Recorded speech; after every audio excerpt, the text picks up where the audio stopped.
कि कुर्बानी के गोश्त के 3 हिस्से करने चाहिए। ये किसने कहा? ये हदीस पाक को मुझे भी दिखाया अगर कोई हदीस पाक है तो, कि कुर्बानी के गोश्त के 3 हिस्से करने चाहिए।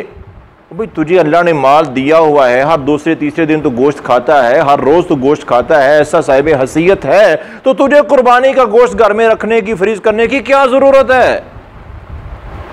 पहले तो ये समझे ना, कुर्बानी का गोश्त है क्या? कुर्बानी का गोश्त सारे का सारा सदका है। नबी रहमत सल्लल्लाहु अलैहि वसल्लम ने 100 ऊंटों की कुर्बानी की, सही मुस्लिम की हदीस है, 100 ऊंटों की कुर्बानी की।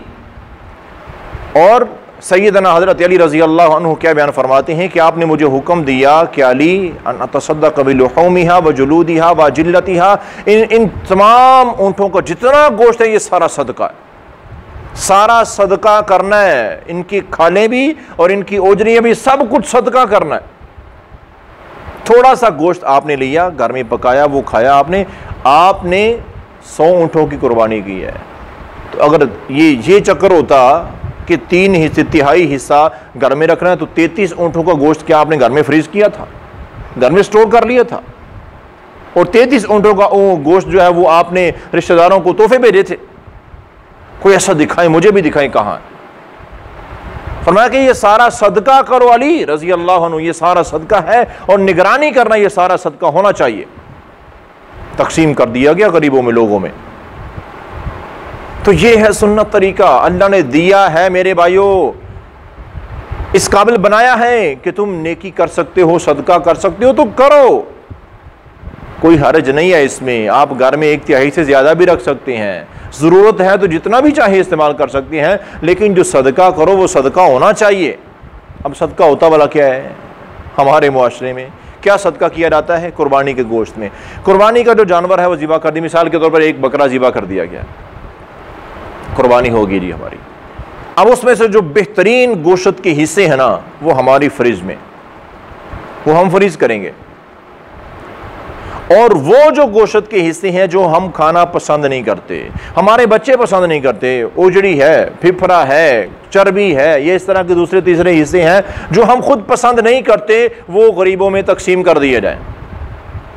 और इससे बड़ा जुल्म, ये मैं जुल्म कह रहा हूं और ये जुल्म है, अब ये समझना आपकी जिम्मेदारी है कि ये जुल्म हमारा अपने ऊपर है या हम गरीब पे कर रहे हैं।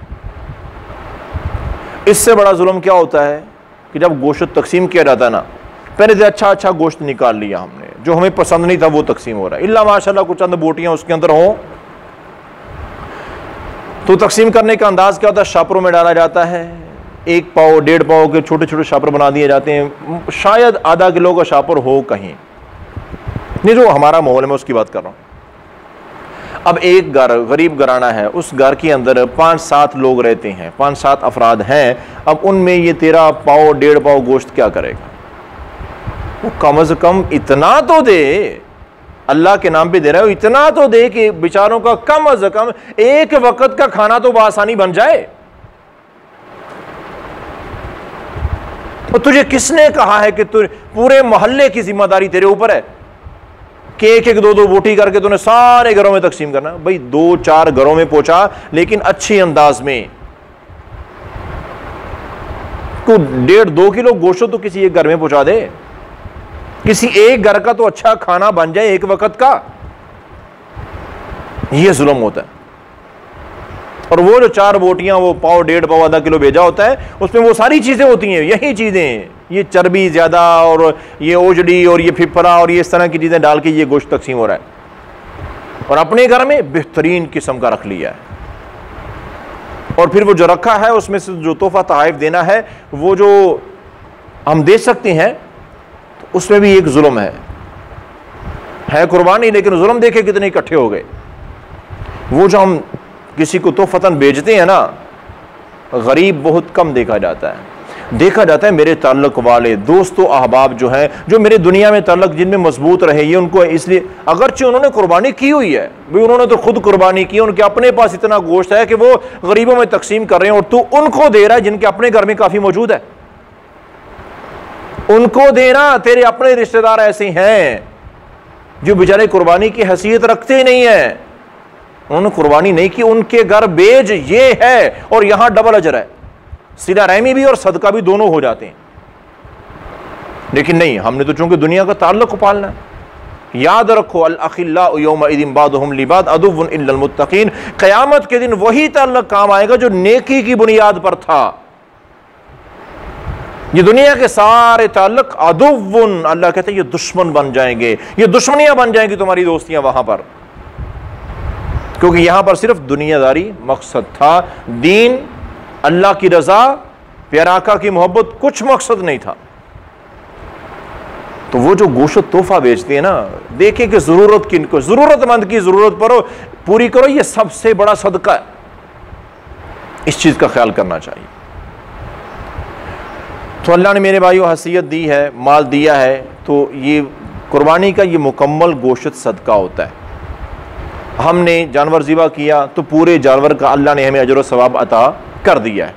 अब ये अल्लाह का एहसान है कि अल्लाह ने कहा तुम खुद भी खा सकते हो, तुम खुद भी खा सकते हो। और हम क्या समझते हैं, हम खुद ही खा सकते हैं और हमने खुद ही खाना है जो बेहतरीन गोश्त है। तकसीम तो वो करना है जो खुद को पसंद नहीं है। और यहाँ पर भी एक जुल्म देखने को आया है। बेचारी बेवा औरत है, यतीम बच्चे उसके पास हैं, गैरतमंद है, वो कहीं बाहर निकलते नहीं है। अपने बच्चों को कहा कि बेटा तुम जाना, सखी लोग आज कुर्बानी करेंगे, अमीर लोग कुर्बानी करेंगे, वो माल तक वो गोश्त तकसीम करेंगे, तो तुम भी उनको कहना अल्लाह के नाम पे हमें भी दे दो, तो वो दे देंगे, हम भी गोश्त पका लेंगे, खा लेंगे। ठीक है जी। अब वो बच्चा बेचारा आ गया, एक गरीब का बच्चा, यतीम बच्चा आ गया। अब यहाँ पे गोश्त बना हुआ है, काफ़ी गोश्त पड़ा हुआ है, इन्होंने तकसीम करना है। ये सखी, ये सदका करने वाले, ये अमीर, ये कुर्बानी करने वाले ने गोश्त तकसीम करना है। अब जो लेने वाले हैं, जो फ़कीर हैं बेचारे, मजबूर होके आए हैं। देखो, मजबूरी ना हो तो कोई आएगा तेरे दर पे, तेरे घर पे, तेरे दरवाजे पे? अगर सबके पास अपना हो, कौन आएगा तेरे पास?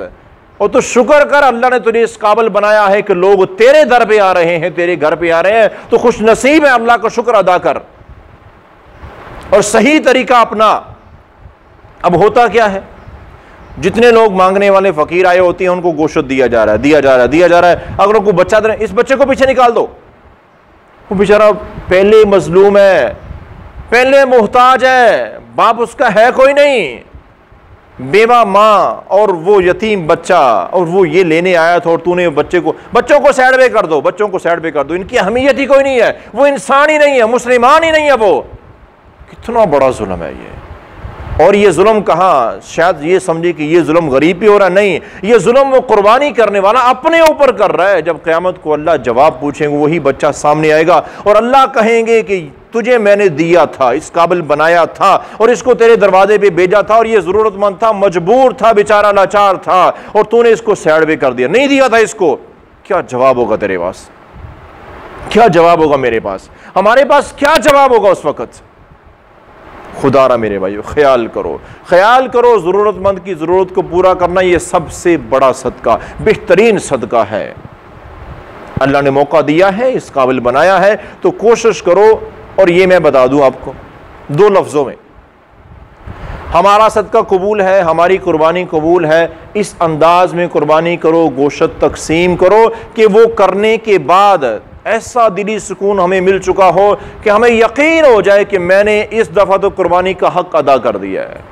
ऐसी प्यारी प्यारी चीज़ें मैंने लोगों में तकसीम की हैं, जो मेरा अपना बड़ा जी चाह रहा था कि ये गोश्त मैं खाऊंगा, मैंने वो भी गरीबों को दे दिया है। लन तनालुल बिर्रा हत्ता तुनफिकू मिम्मा तुहिब्बून। अल्लाह का कानून, उसूल और ज़ाब्ता ये है सदक़े के मुतालिक, वो सदका तुम्हारा कबूल होगा जो तुम अपनी प्यारी, जो अपने दिल को सबसे ज्यादा प्यारी चीज लगती थी, वो तुमने सदका कर दिया।